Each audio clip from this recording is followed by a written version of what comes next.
for their own country. China is a manufacturer to the world, and it shows in the color. And it shows. And I hope that we don't wait until that grease point that you're talking about to really make any kind of significant change. Well, we have another story related to the world economy, but this one not so much about debt crisis in particular countries, more about the head of the IMF. Of course, we've been hearing all week that Dominique Strauss-Kahn is in deep trouble, having been accused of a sexual assault in New York City in a hotel where he was staying. The accusation is that he allegedly attacked a worker, a housekeeper in that hotel, and of course was stopped from actually flying to Paris and taken to jail, and did not get bail the first time he requested it. And it really makes you think, right? Is this a pattern of behavior with this individual who's in such a prominent position and is known for his successes in economics and in politics? But this Frenchman has a history, shall we say? I don't know. I can only tell you one thing. One look at the guy and his pouch and his age and his hair. He ain't running around trying to get sex. In fact, one of the stories that said he was actually at lunch with his daughter while allegedly this thing was happening. And I want to tell you, there was this little story in there that I thought may have more truth in it. It said the housekeeper was shown a photograph, and she recognized him from that photograph.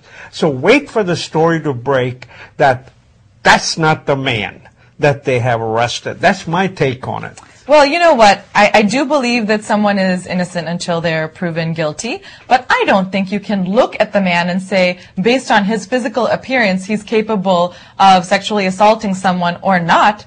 You don't know that by looking at someone. People are capable of all kinds of behavior that may not match with your expectations of how they should look. But he was going to be running for the presidency of France. Please. I mean, how crazy could he be? Yeah, there are a lot of crazy people out there. Really smart, but stupid when it comes to sex. And when you look at this man, it's at least what we know, the fourth accusation against him for some kind of sexual misconduct. He's worked with people in the past. There have been over the last many years other accusations against him. So if this is a pattern of behavior, it makes us question, could it have happened this time? It's a good thing that they're investigating and that they did not let him get on that plane to France. Oh, I feel really sorry for the guy, but politics of France are really terrible. Sarkozy, who's the current president, is not exactly a naive and an innocent person.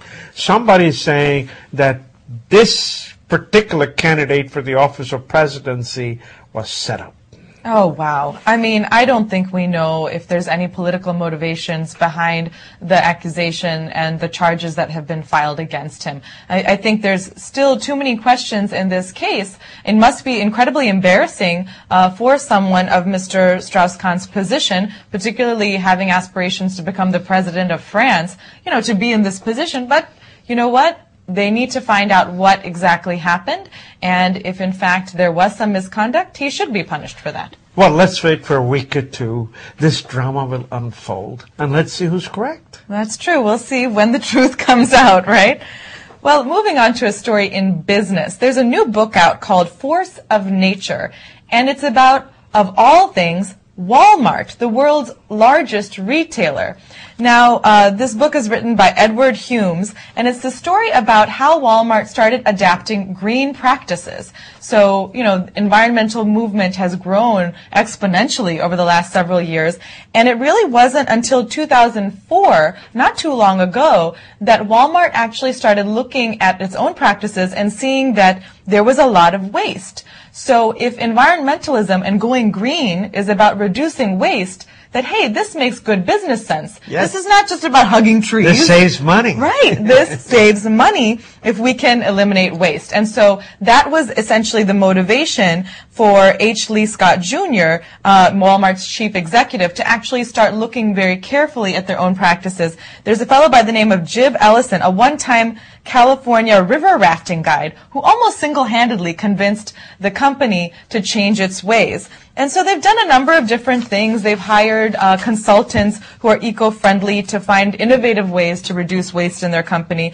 One thing, for example, was that in their trucking fleet, they have refrigerated trucks that used to idle overnight, wasting a lot of energy. And so now they have electrical generators for those trucks, so they don't have to sit there idling while the driver is sleeping. That doesn't make any sense, right? That's a very good strategy. In fact, this morning I was hearing that United States government is going to help trucks use natural gas. No more diesel, no more oil, natural gas, because, let's face it, each truck takes on something like 20 to 30,000 gallons every year. Wow. They can save money and keep the streets clean and green. Yeah, and already we see in our bus fleets that many of them, the public buses, are running on natural gas. Why not think about the same thing for trucks? I think it's a very good idea, but green is not always good everywhere.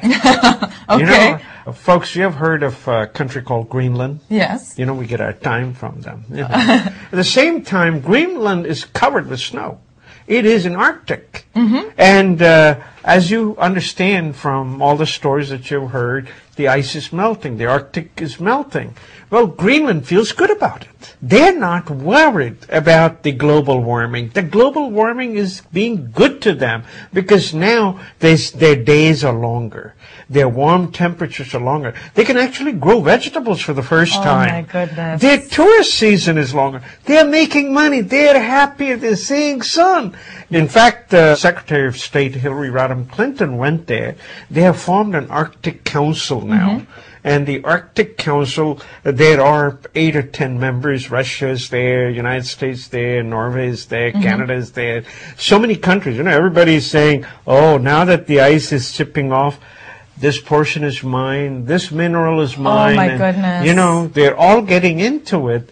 But in the meantime, Greenland is really enjoying the tourism, growing their vegetables, and it's finally a little warm now. Well, everything is so interconnected, so I guess it makes sense that while waters are rising and the rising temperatures are causing problems in some parts of the world, there are others that are like, hey, we kind of like it this way. That's true. There is an island, Nicobar, up in India, knows for sure by 2070 they will be underwater. Isn't that There will be amazing? no more Nicobar Island. Well, we all know that the most of the world is on Facebook now, but none of us really thought that this was going to be affecting how divorces take place. Divorce lawyers are actually looking to social media like Facebook and others to find evidence of their client's partner's wrongdoing. If someone has strayed or if there's evidence of what how they're engaging with other people online, then they can use some of that information in divorce proceedings. So the American Academy of Matrimonial Lawyers